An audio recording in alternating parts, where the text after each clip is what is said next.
2024 लोकसभा चुनाव को लेकर सरगर्मियां तेज हो रही हैं।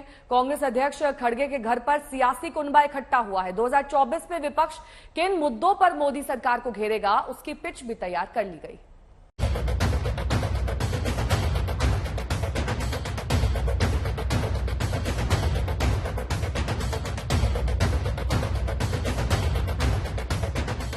इन तस्वीरों में 2024 के लोकसभा समर की प्रस्तावना लिखी है।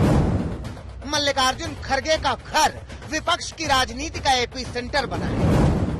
यहीं से उस तूफान को लाने की कोशिशें हो रही हैं जो नरेंद्र मोदी के तिलिस्म को तोड़ सके। बिहार का महागठबंधन दिल्ली में बैठकें कर रहा है। तय किया जा रहा है कि विपक्षी पार्टियों को एक साथ लाएंगे, बीजेपी को हराएंगे। ये वो वक्त है कि लगातार ये मांगे उठ रही हैं कि विपक्ष को मोदी सरकार और प्रधानमंत्री नरेंद्र मोदी के खिलाफ एकजुट होना होगा। और यहाँ पे एक बार फिर से 10 राजाजी मार्ग जो है सियासत का केंद्र बनते हुए नजर आ रहा है। इससे पहले तमाम विपक्षी नेता जो है वो मल्लिकार्जुन खड़गे के घर पे एकत्रित हुए थे। लगभग 17-18 विपक्षी दलों के तमाम फ्लोर लीडर्स एक साथ थे और राहुल गांधी की सदस्यता को लेकर जिस तरह से तमाम विपक्षी एक साथ लामबंद हुए हैं, उस पे नीतीश कुमार की एंट्री अपने आप में, जो लगातार विपक्षी एकजुटता के चैंपियन रहे हैं, उनकी एंट्री एक नए समीकरण पैदा करती है। देखना ये होगा कि नीतीश कुमार अपने लिए क्या रोल खंगाल रहे हैं।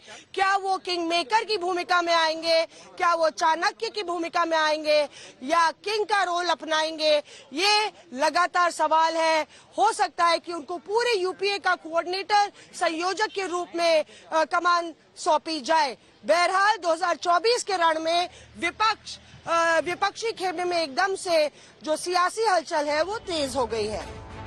नीतीश कुमार दिल्ली पहुंचे तो लालू यादव से मुलाकात की, तेजस्वी की बिटिया को आशीर्वाद दिया, फिर तेजस्वी के साथ राहुल गांधी से मिले और फिर सब मिलकर मल्लिकार्जुन खड़गे के घर पहुंचे, उस तलवार को धार देने जो 2024 में उनके हिस्से जीत ले आए। हम सभी ने मिलकर तय किया कि सभी पार्टियों को एकजुट करना और एक होकर आगे जो चुनाव आएंगे उस चुनाव में एकजुट दिखाकर लड़ना। तो ये हमारा निर्णय हुआ है और हम सभी मिलके उसी रास्ते पे काम करेंगे। नीतीश भी यही कहते हैं कि बातचीत शुरू हुई है, बातचीत आगे बढ़ेगी, मुलाकातों का दौर बढ़ेगा और वो दस्तूर बनाया जाएगा जिसमें विपक्ष की जीत का आधार हो। अधिक से अधिक पार्टियों को पूरे देश में एकजुट करने का प्रयास करना और उसके लिए हम लोग अपना कोशिश करेंगे। सब लोग एग्री करेंगे, वो सब लोग बैठेंगे और एक साथ हम लोग आगे का काम करेंगे, मिलकर के चलेंगे। ये बात तय हो गई है। विपक्ष किस तरह से साथ होगा, कौन कौन साथ होगा, किन मुद्दों पर साथ होगा, बैठक करने वालों ने कुछ नहीं बताया। अलबत्ता राहुल गांधी ने एक बार फिर से कहा कि जिस तरह से देश पर आक्रमण हो रहा है उसके लिए जरूरी है कि सभी लोग साथ आएं और बीजेपी को हराएं। जो इंस्टीट्यूशंस पर आक्रमण हो रहा है, जो देश पर आक्रमण हो रहा है, उसके खिलाफ हम सब एक साथ मिलकर खड़े होंगे और एक बहुत महत्वपूर्ण कदम उठाएंगे। नेताओं ने अपनी बात कह ली, संवाददाताओं ने बड़ा जरूरी सवाल किया कि विपक्ष एकजुट होने की कोशिश तो कर रहा है, मगर विपक्ष की अगुवाई करेगा कौन? इतना सवाल सुनना था कि एक होने की कोशिश में लगे अलग अलग दलों के नेताओं ने कुर्सी छोड़ दी।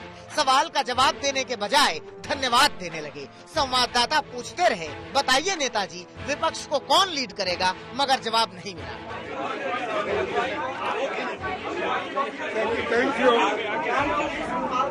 नहीं बताया तो नहीं बताया।